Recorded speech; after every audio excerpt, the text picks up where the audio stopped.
Você já deve ter visto essa empresa em alguma esquina. É esta empresa ao qual nós iremos falar já. Esta empresa divulgou o balanço do segundo trimestre de 2021. O nome dela é Raia Drogasil, dona das farmácias Droga Raia e Drogasil. Nós preparamos uma análise comparando o segundo trimestre de 2021 com o segundo trimestre de 2020. Acompanhe depois da vinheta.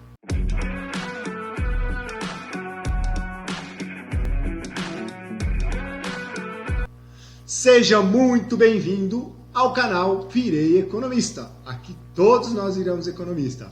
Vamos lá, pessoal. Mas antes da gente começar, nos ajude aí.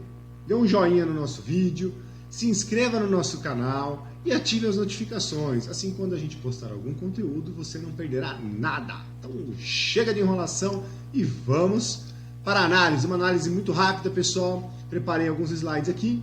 Então, começando pelo balanço patrimonial. Quero abordar alguns pontos aqui.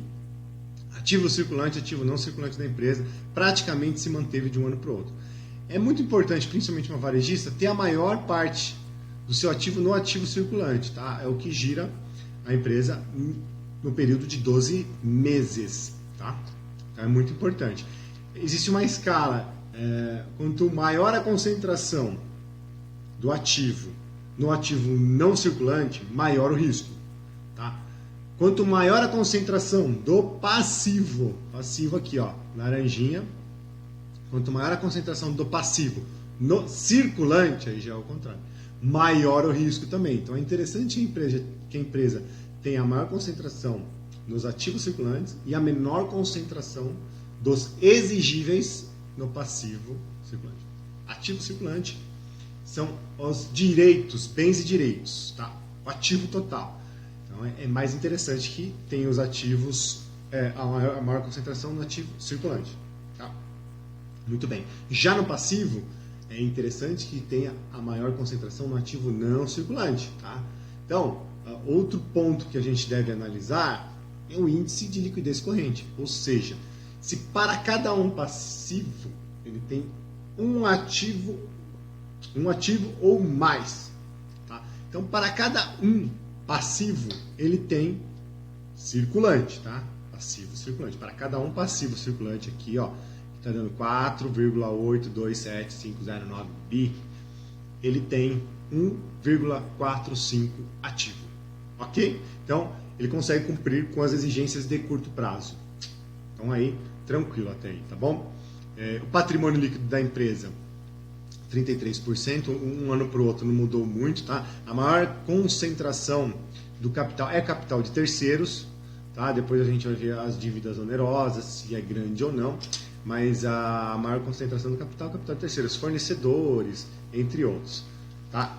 Isso não é uma dívida ruim, tá? A gente depois vai avaliar o que é uma dívida saudável e o que não é, ok? Vamos para o próximo slide.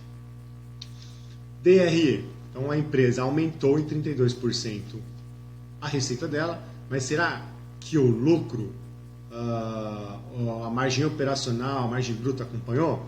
Então, vamos lá, margem bruta. Então, vamos descer aqui embaixo já, na parte rosa aqui, o comparativo. Margem bruta dela se manteve, então ela aumentou a receita dela, mas ela não aumentou a margem bruta dela.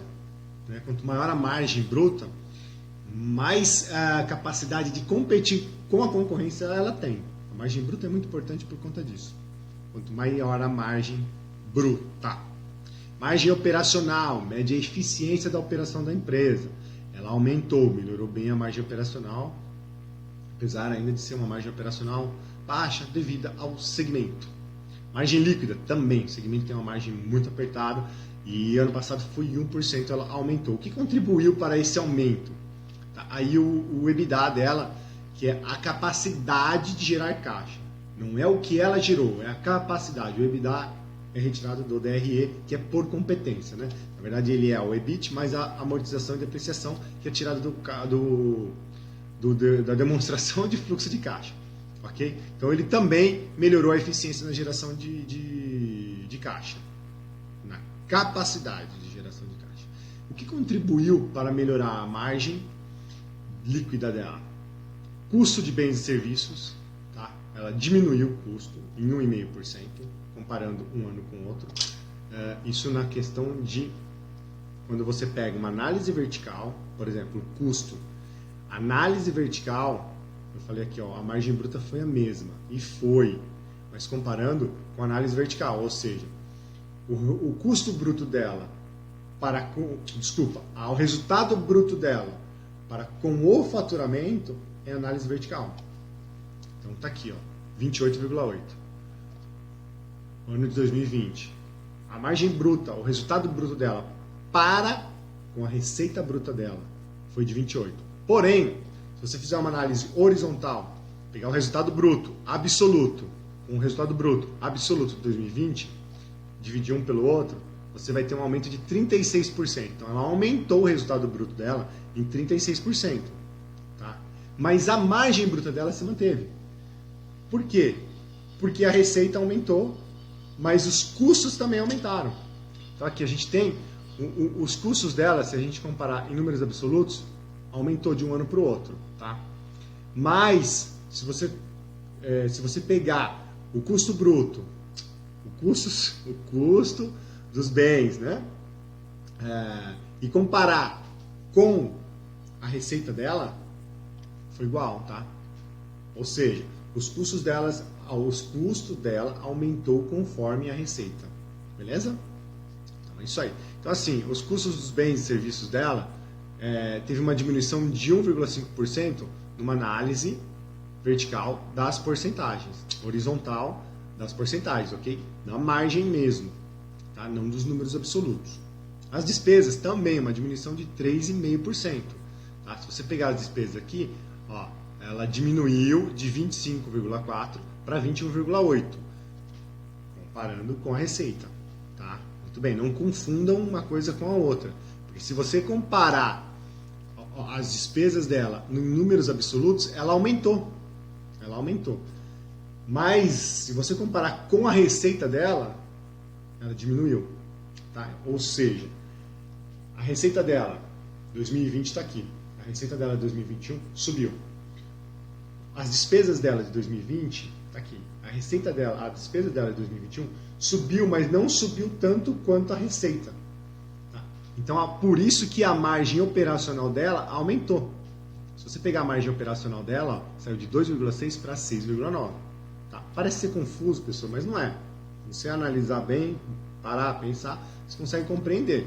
Existem os números absolutos, que a gente compara aqui, ó, por exemplo, o EBITDA de 2021, o EBIT de 2021 com o EBIT de 2020, o EBIT de 2021 teve um aumento de 254%.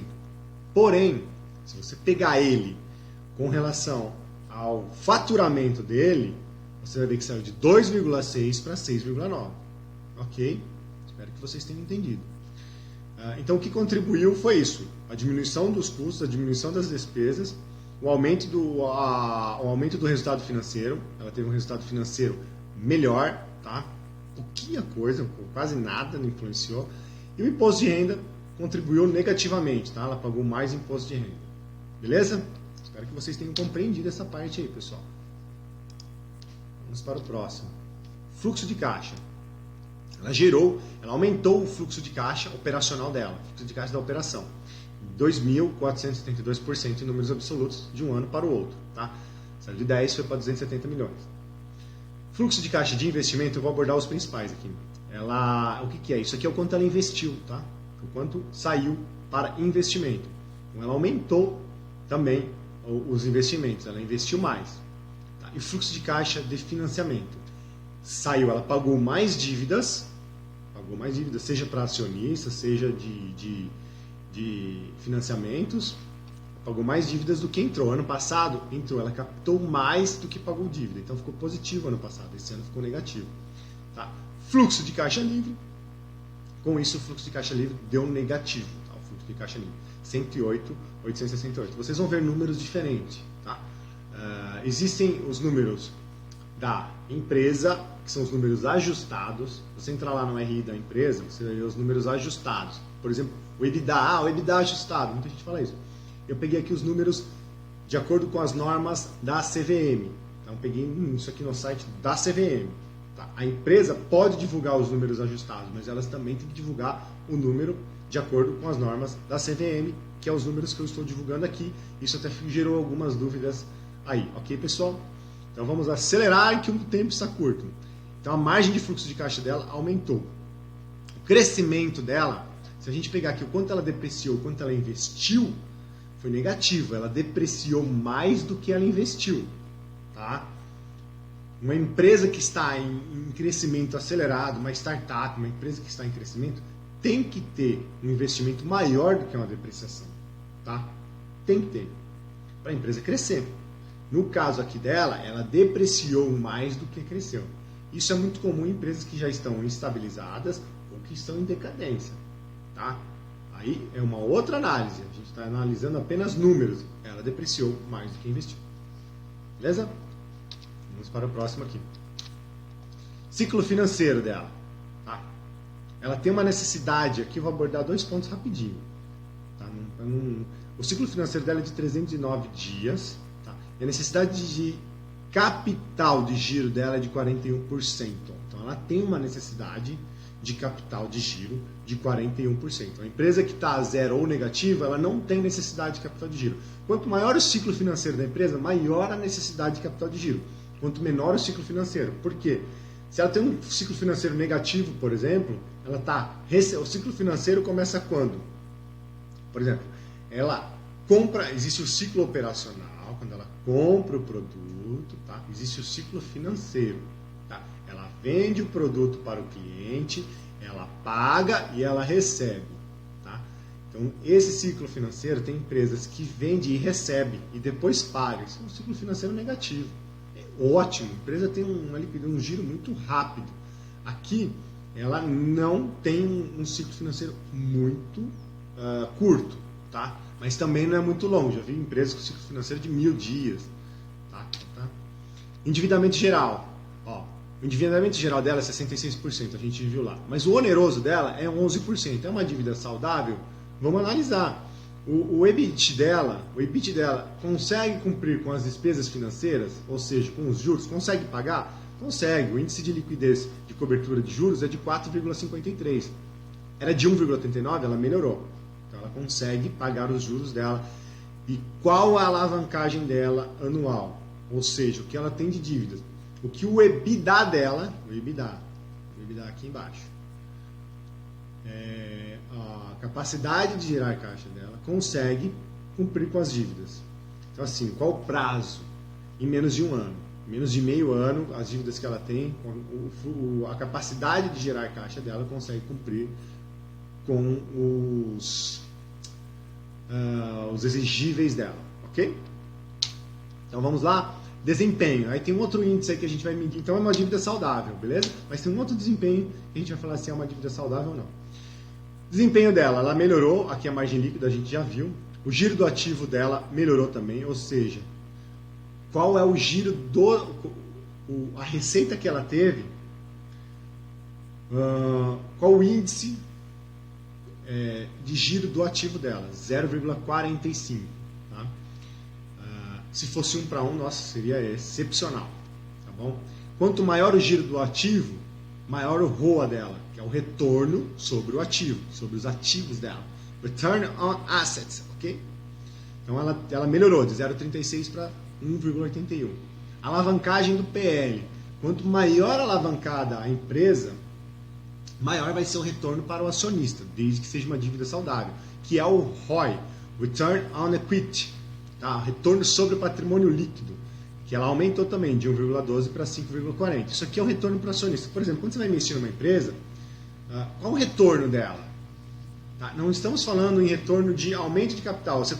Resumindo, você comprou uma ação por 10, ela cresceu 15, você vendeu ela e ganhou 50%. Não. O retorno da empresa real para os acionistas. Tá. Você vai investir numa empresa. Se ela paga um retorno menor que a taxa de juros, livre de risco, a Selic, por exemplo, você tem que ficar atento. Tá? O ideal seria o risco daquela empresa, você tem que calcular o risco daquela empresa, mais a taxa livre de risco. Por exemplo, que você fala, o risco daquela empresa eu assumo até 5%, mais 5,25% da Selic, ela teria que pelo menos te dar aí mais de 10%, tá? Um ROI mais de 10%. Tá? Mas nem sempre é assim que é avaliado. Então, ela está te dando aqui um ROI de 5,4%. Por que eu falei que quanto mais alavancagem do PL, maior é o ROI? Porque se a empresa ela está bem alavancada, ou seja, trabalhando com capital de terceiros, ela vai gerar lucro com o capital de terceiro. A maior parte do lucro será gerado com o capital de terceiro. Então, automaticamente, o ROI vai ser maior. Porque o ROI é o lucro sobre o patrimônio líquido. O capital de terceiros não é patrimônio líquido. O patrimônio líquido é o capital dos sócios, reservas de lucro, ok? Então, quanto mais alavancada a empresa, maior o ROI, desde que seja uma empresa com dívida saudável. A gente vai ver isso agora, o ROI, Return on Investment, retorno sobre os investimentos. Okay? Ela está dando 3,09% o retorno do que é o EBIT sobre os ativos. Tá? Eficiência na operação sobre os ativos dela, 3,09%. Aí a gente vê o custo médio das dívidas dela, tá? Que é as despesas financeiras dividido pelo passivo total. Então está dando negativo. Então, dando 0,68, menos de 1. E ainda é menor do que o ROI. ROI 3, se esse custo médio das dívidas fosse maior que o ROI, aí a gente ia ter que analisar mais a fundo. Que aí essas dívidas não estão sendo saudáveis. Beleza, pessoal? E, por fim, eu quero dizer aqui para vocês muito obrigado, gratidão por ter acompanhado. Vocês tiram as suas conclusões sobre a análise da empresa, tá? Nós não nos posicionamos, isso não é uma indicação de compra ou de venda, se você deve comprar, não é, ok? Somente uma análise dos números e você tira as suas conclusões, tá? E se você gostou, dê um joinha no vídeo, segue a gente lá no Instagram, tem muita coisa boa, muita informação lá de investimentos, muitas dicas, tem o nosso Facebook também e a página do YouTube, que é essa que você está nos assistindo. Ok? Por hoje é só, fiquem com Deus e fui!